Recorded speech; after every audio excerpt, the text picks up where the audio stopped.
The note wasn't a suggestion. It was a threat hiding behind the bland, bureaucratic language of a homeowners association.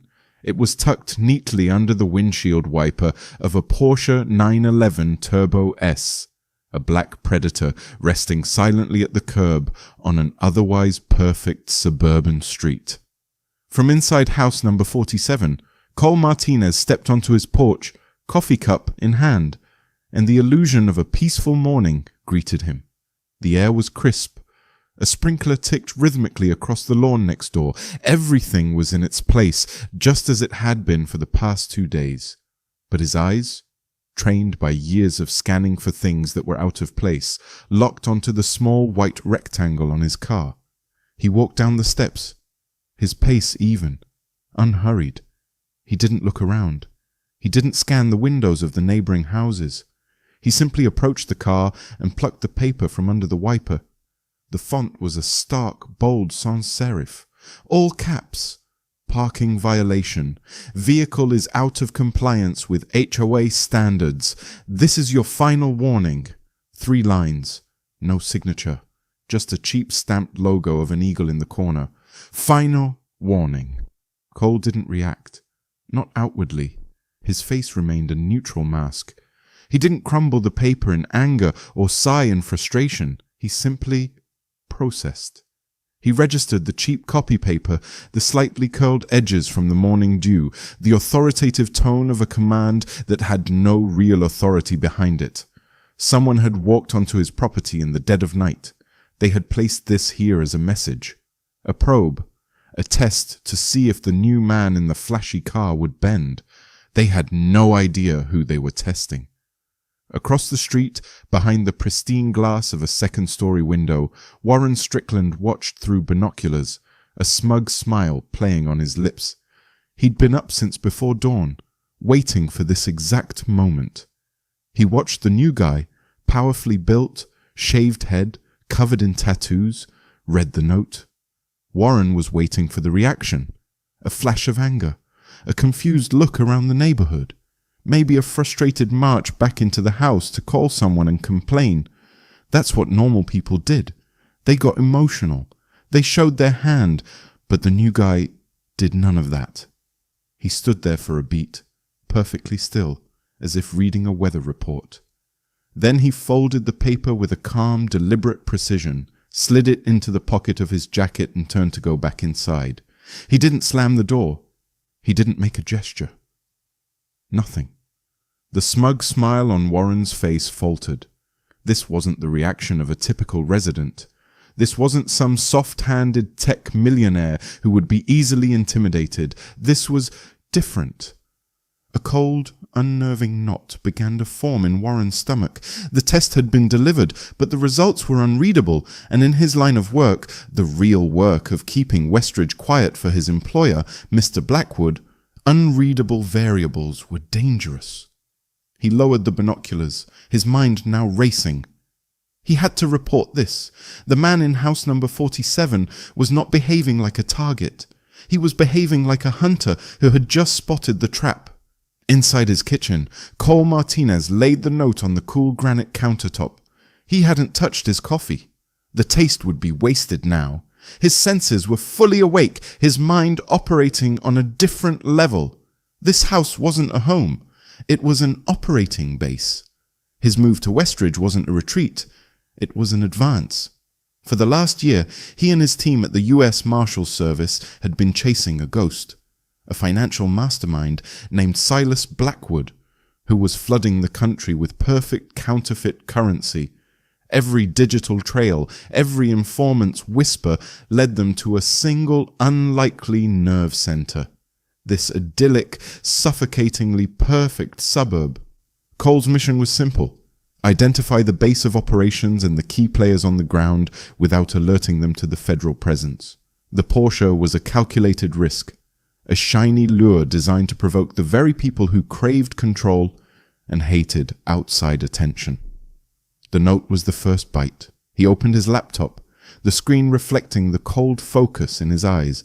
He bypassed the public HOA website and accessed a restricted portal used by law enforcement to monitor community governance issues. He pulled up the official, filed bylaws for the Westridge Homeowners Association.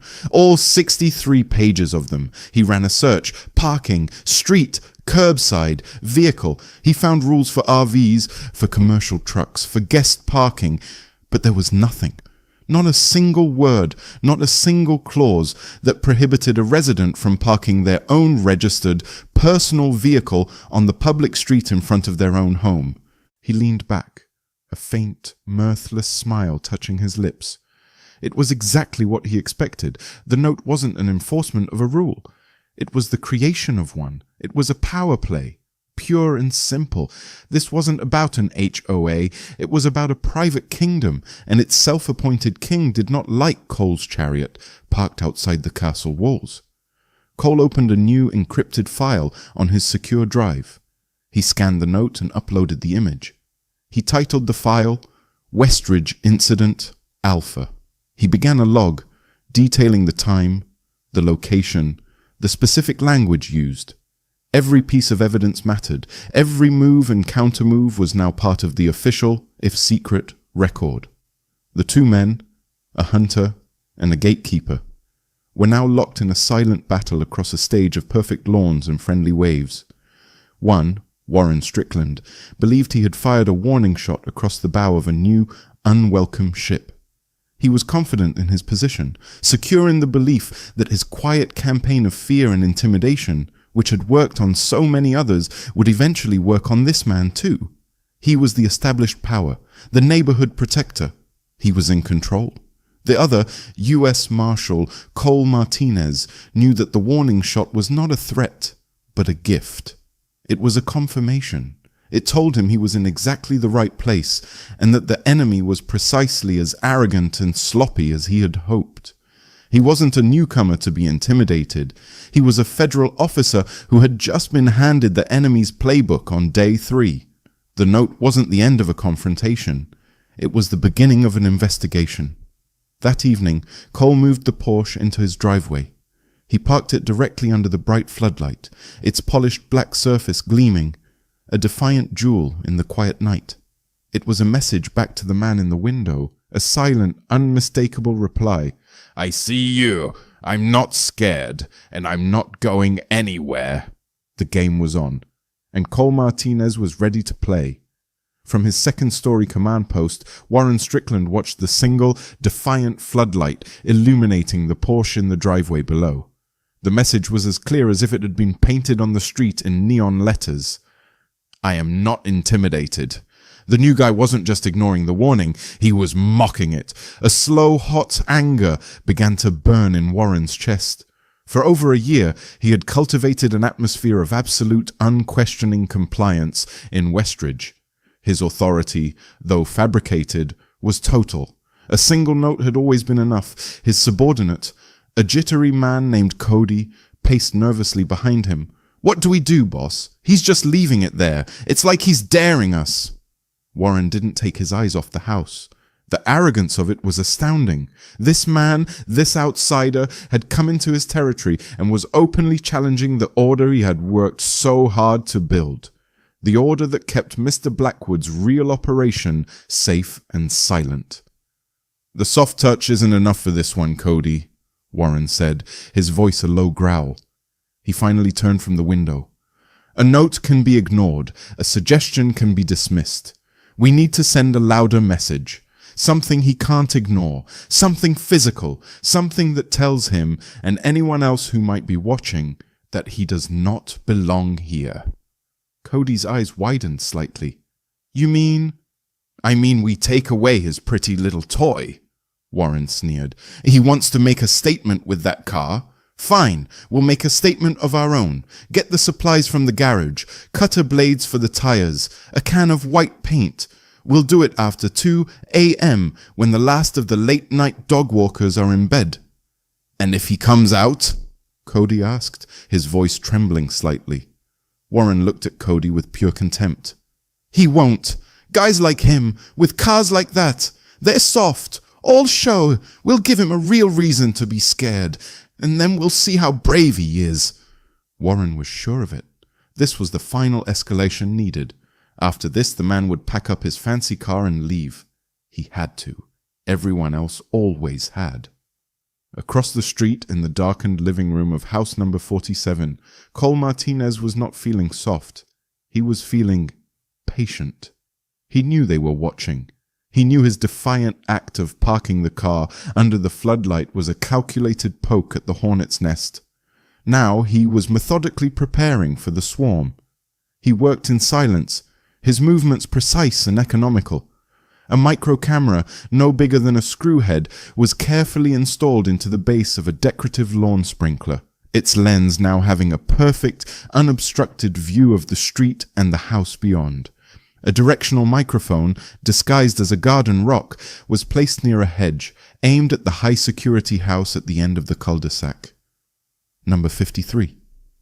Inside, he connected the feeds to his encrypted tablet, creating a live, secure surveillance network. He didn't expect to catch them on camera tonight. Professionals, even low-level ones like these, would be smart enough to avoid direct lines of sight. This wasn't about catching them in the act. It was about gathering patterns, learning their roots, understanding their habits for the future. He knew they would escalate. It was the predictable rhythm of bullies and tyrants everywhere. They had started with a soft probe, the note. When that failed to produce the desired fear, they would move to the next level, property damage. It was a classic intimidation tactic, designed to feel personal and violating, to make the target feel unsafe in their own space. Cole was not unsafe. He was a federal officer in a target-rich environment. He was exactly where he needed to be. He sat back in the darkness, watching the silent video feeds on his tablet. He wasn't waiting for them, as a victim waits for an attacker. He was waiting as a strategist waits for the enemy to move into the kill zone he has prepared for them. The vandalism to his car wouldn't be an insult. It would be a gift. It would be the final piece of probable cause he needed to turn his unofficial inquiry into an official federal case. He just had to let them make their move. The moon hid behind a thin veil of clouds, casting Westridge in an inky, suffocating darkness. It was 2:15 a.m. The only sounds were the hum of a distant air conditioner and the rustle of leaves in a faint breeze. Two figures dressed in black from head to toe slipped from the shadows of the colonial house. Warren Strickland moved with a grim purpose, Cody trailing a step behind him, clutching a canvas bag. They avoided the sidewalks, sticking to the soft grass of the lawns, their steps muffled. "Are you sure about this, Warren?" Cody whispered, his voice tight with anxiety. This is more than just a note. This is real crime." "This is what's necessary," Warren hissed back, not breaking stride. "Orders are orders. Now hold the light steady and only turn it on when I tell you." They reached the edge of Cole's driveway. The Porsche gleamed under the floodlight like a sleeping animal. For a moment, they just stood there, looking at it. To Cody it was terrifying. To Warren it was an offense, an arrogant monument to everything he despised. "The tires first," Warren commanded. "The inner sidewalls. Make it clean." Cody produced a heavy-duty box cutter. He knelt by the first tire, the harsh light from above glinting off the steel blade. The sound of the rubber being sliced was a low, vicious hiss, a sound that seemed to tear at the very fabric of the neighborhood's quiet. One tire, then the second, third, fourth. The car began to sag, its posture broken, wounded. Next, the paint. Warren took the can himself, shaking it slowly to avoid making a sound. He opened it and dipped a thick brush inside. He walked to the windshield and with a single, broad, sweeping motion, dragged a thick smear of white paint across the glass, obliterating the view. He stood back to admire his work. It was a statement, bold, unmistakable. Then, fueled by a surge of adrenaline and pure, unadulterated arrogance, he did something that wasn't in the plan. He dipped 2 fingers into the paint and, on the driver's side mirror, drew a small, swift symbol. A stylized serpent eating its own tail.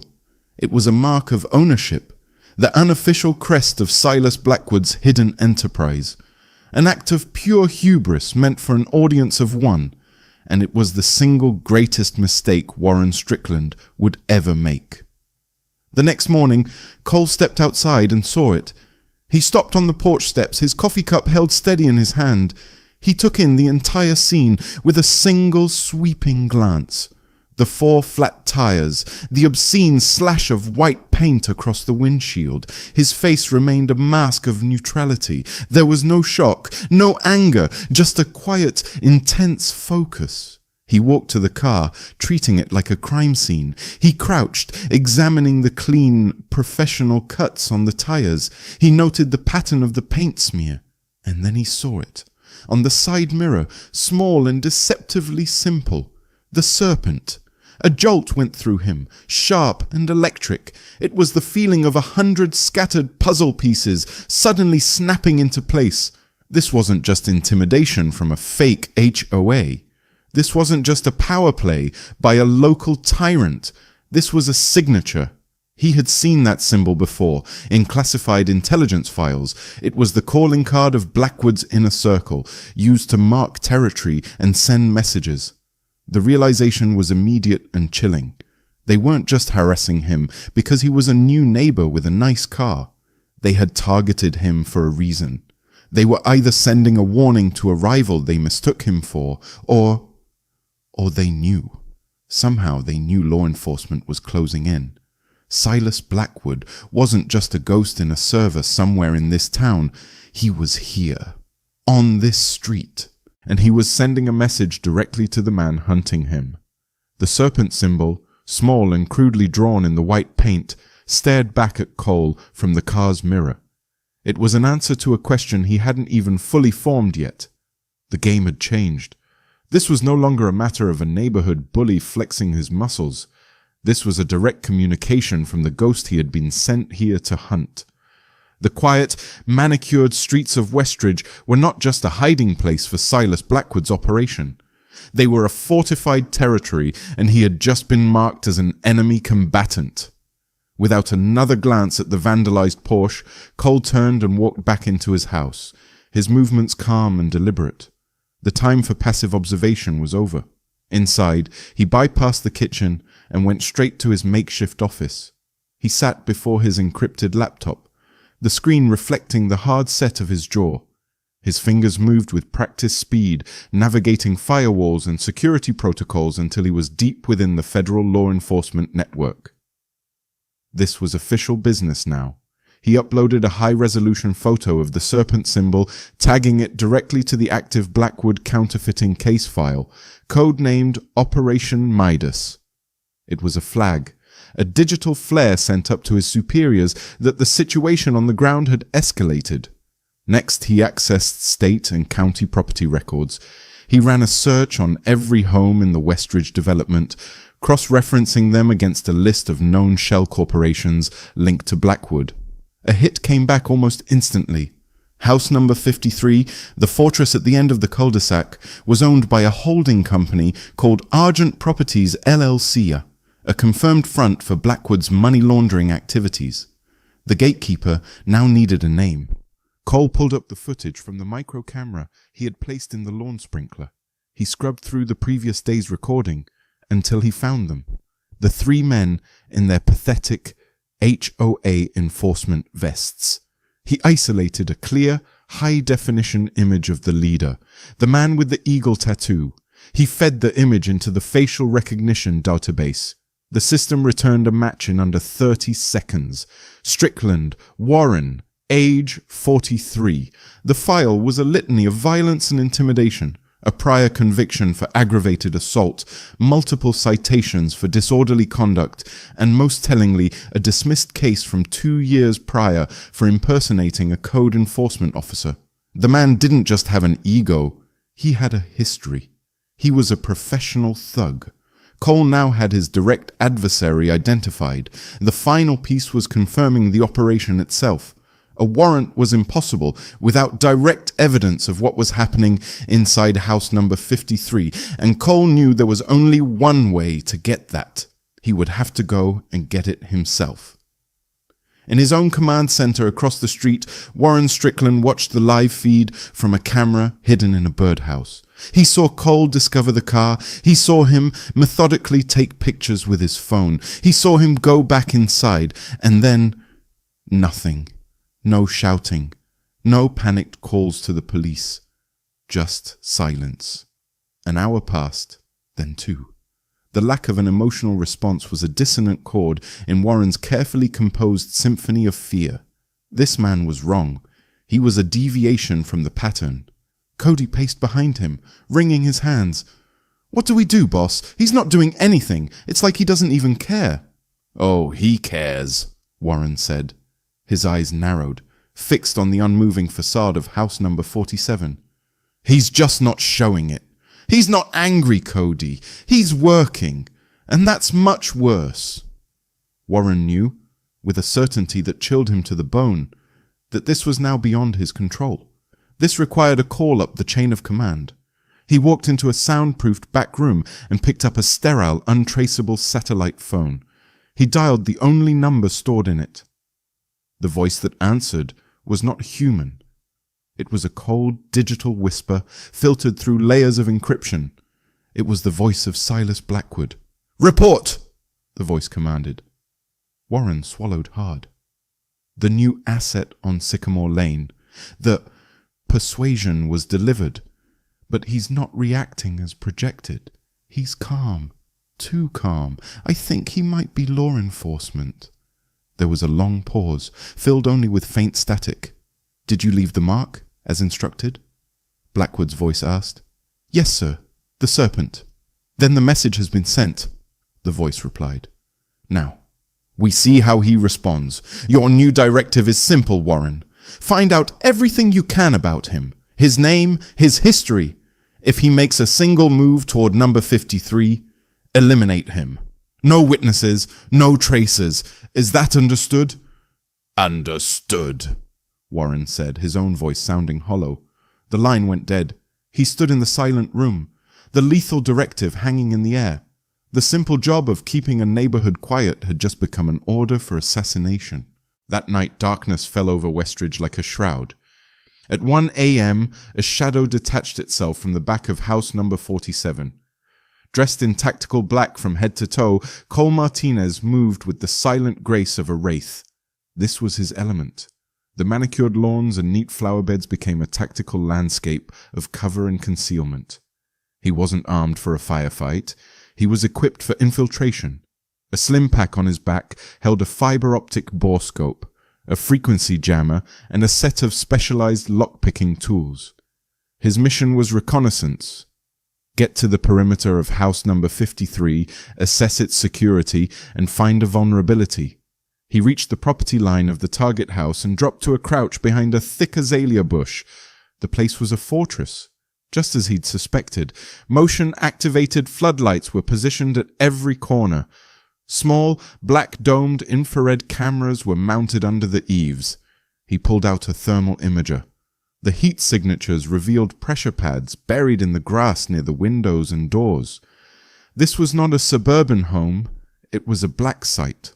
But every fortress has a flaw. He spotted it near the rear of the house, a large air conditioning unit whose bulk created a small but significant blind spot for the 2 nearest cameras. A thick conduit of power and data cables ran from the unit into the house's foundation. If he could access that utility port, he could potentially tap into their internal network or camera feeds. He moved slowly, deliberately, into the blind spot. The air hummed with the low thrum of the AC unit. He took out his tools and began to work on the utility box's panel, his focus absolute, his movements minimal. The world narrowed to the lock, the tumblers, the faint clicks only he could hear. Making his hourly patrol around the property's exterior, Cody felt the familiar prickle of paranoia. The call with the boss had left him deeply shaken.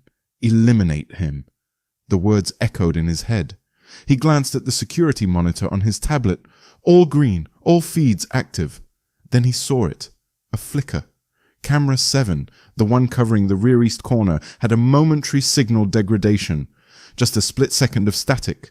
Protocol said it was a common glitch, probably atmospheric interference, but Warren's paranoia, now amplified by Blackwood's lethal order, had become his own. He decided to check it out on foot. He moved with what he thought was stealth, but his boots crunched too loudly on the gravel path. He rounded the corner of the house, his hand resting on the pistol holstered at his hip. He saw nothing at first, just the hulking AC unit, then a flicker of movement in the deep shadow at its base. He squinted. "Who's there?" he called out, his voice cracking. It was a fatal mistake. Cole moved first, not with a shout or a wild swing, but with the brutal efficiency of a predator. He exploded from the shadows, a black shape in the darkness. Before Cody could even draw his weapon, Cole was on him. One hand clamped over Cody's mouth, stifling his shout. The other hand delivered a single, sharp, precise strike to the side of his neck. Cody's eyes rolled back in his head, and his body went limp. Cole eased him to the ground, unconscious but alive, and dragged him deeper into the shadows. He knew the fight, as silent as it was, had been a catastrophic failure. A guard failing to make his time check-in would trigger an immediate alarm. His brief window for stealth was gone. His cover wasn't just blown, it was incinerated. Grabbing his gear, Cole Martinez melted back into the suburban darkness. He had failed to get the evidence he needed, but he had gained something else entirely: certainty. They knew he was here, they knew what he was after, and now they would be coming for him. The war was no longer cold, it was about to become very, very hot. The silence that followed the brief, brutal fight was more damning than a scream. In the deep shadows between two perfect suburban homes, Cole Martinez looked down at the unconscious form of the man named Cody. He had failed. His reconnaissance mission was a catastrophic bust. He hadn't gotten the evidence he needed, and in taking down the guard, he had just tripped a silent alarm far louder than any siren. They didn't just know he was a threat anymore. They knew he was on their doorstep. He didn't waste a second. He retrieved his gear, melted back into the oppressive darkness, and made his way home, his mind already a whirlwind of tactical calculations. The enemy's next move was not a question of if, but of when. And when was going to be soon. Across the street, Warren Strickland's blood ran cold. Cody had missed his 5-minute radio check-in. Then he missed the 10-minute mark. Protocol was clear. A silent operative was a compromised operative. "Stay here!" he snarled at the remaining 2 men inside house number 53. "Lock it down! No one in or out." He moved out into the night himself, armed with a pistol and a heavy maglite flashlight. He followed Cody's patrol route, his heart hammering against his ribs.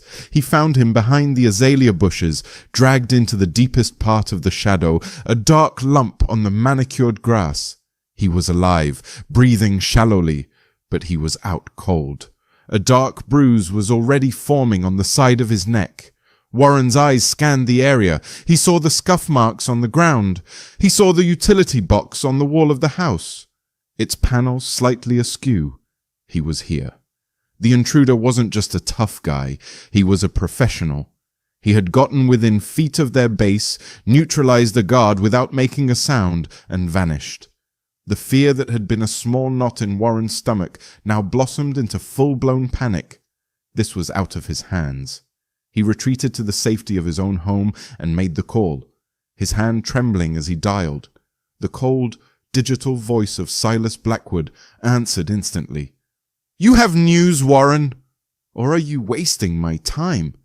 "He was here," Warren stammered, the words tumbling out.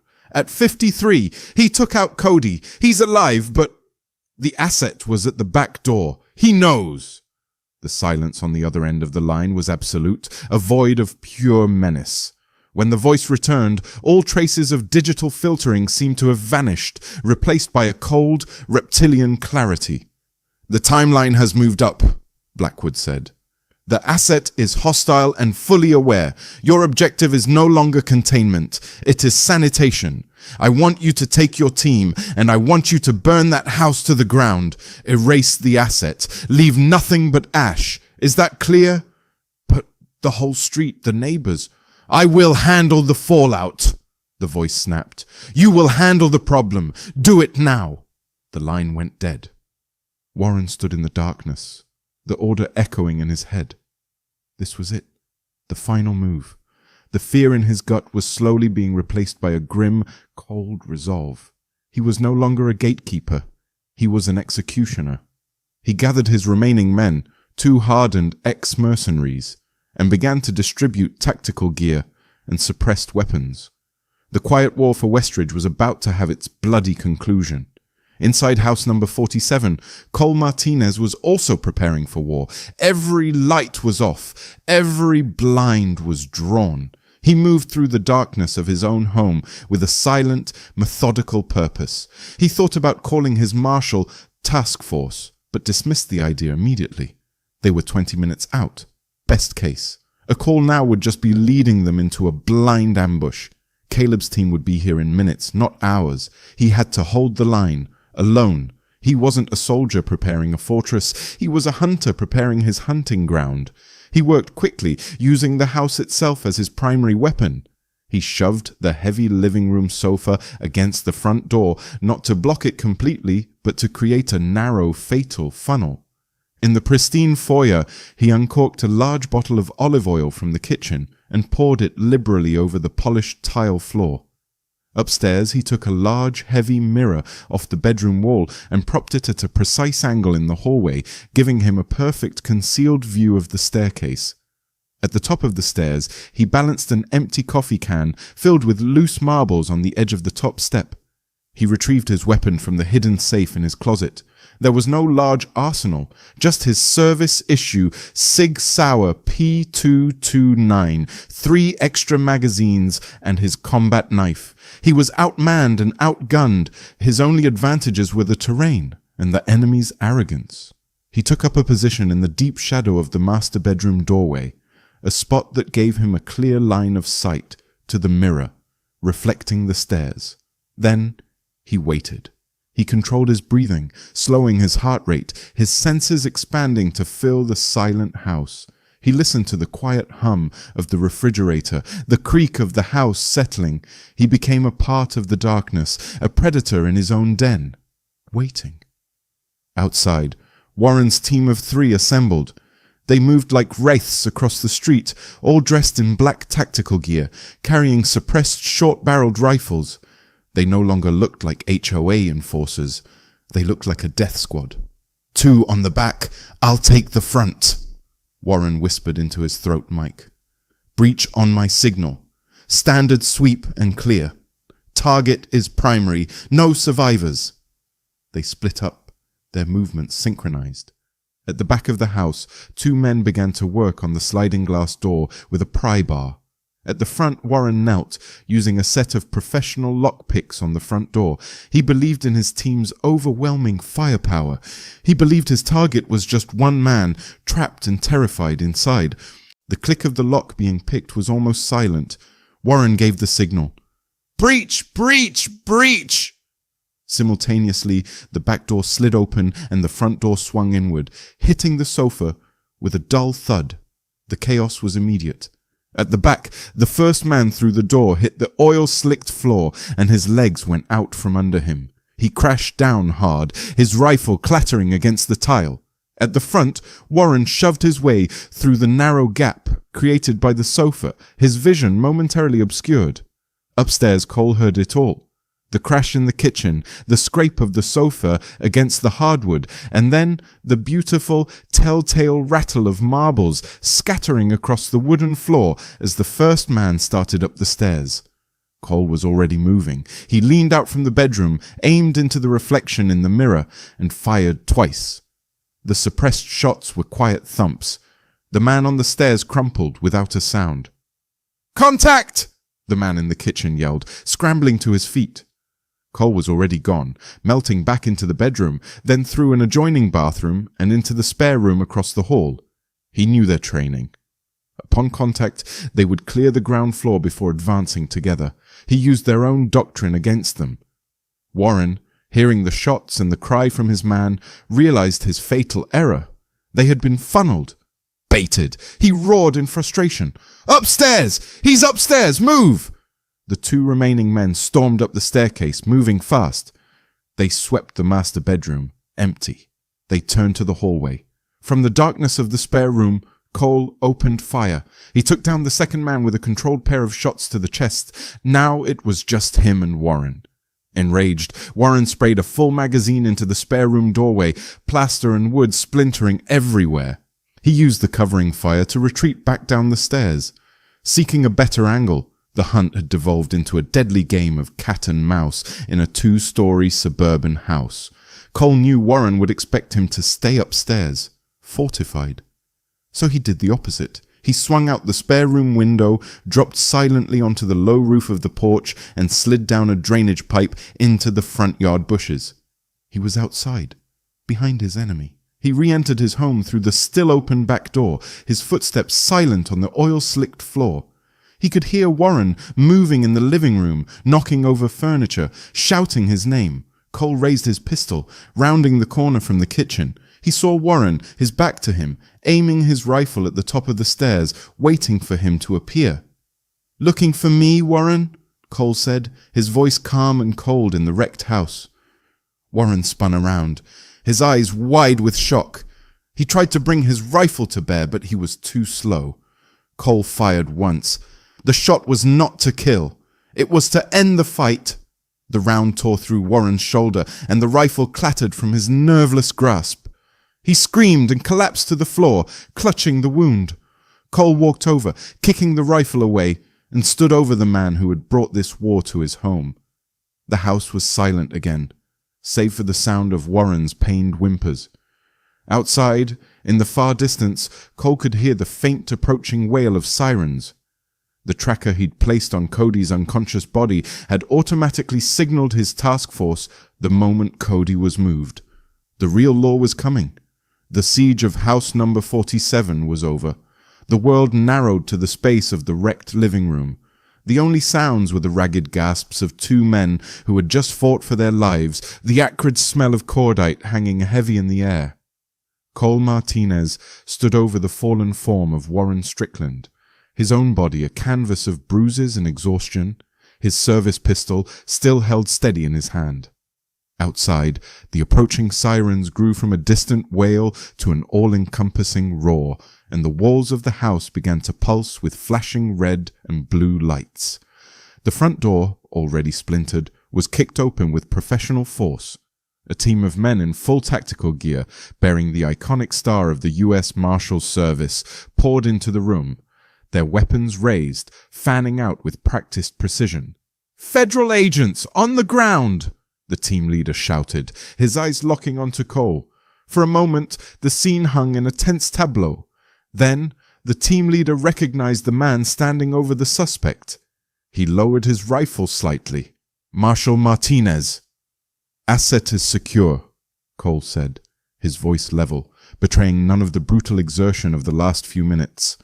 He nodded toward the groaning man on the floor. "Primary suspect down, non-lethal. 2 others neutralized during the assault. There's a 4th, unconscious, on the grounds of number 53. The team leader, a man named Harris, whom Cole had worked with before, gave a sharp nod. "Copy that. Medics are en route." Cole walked over to the tactical pack he had left by the stairs and retrieved the data drive he'd grabbed from his gear before the fight began. He handed it to Harris. "This is what they were protecting.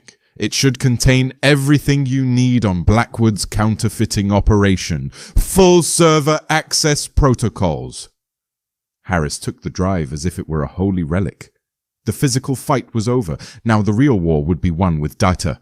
The takedown of Silas Blackwood's empire did not happen with a single dramatic shootout, but with the quiet, overwhelming force of federal coordination, triggered by the evidence Cole had secured. As paramedics were loading Warren Strickland into an ambulance in Westridge, a 2nd U.S. Marshal team executed a no-knock warrant on house number 53. They didn't find a den of thugs. They found something far more sophisticated and sinister. The basement had been converted into a state-of-the-art printing and data center. Racks of humming servers cooled by an industrial HVAC system, high-end German printing presses, and pallets stacked high with uncut sheets of flawless counterfeit $100 bills. It was the nerve center of an operation that had been pumping millions of dollars of phantom money into the economy. Miles away, in the heart of the city, a third team breached the doors of a lavish penthouse suite overlooking the skyline. They found Silas the Ghost Blackwood, not in a panic, but sitting calmly in a leather armchair, a glass of expensive scotch in his hand. He watched them enter, a faint, almost bored smile on his face. He offered no resistance.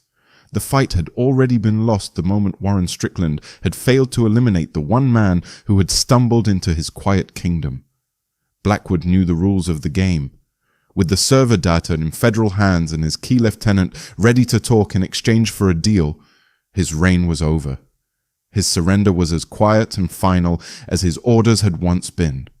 The news, when it broke, was a national story. The Westridge counterfeiting ring, as the media dubbed it, was dismantled in a single night.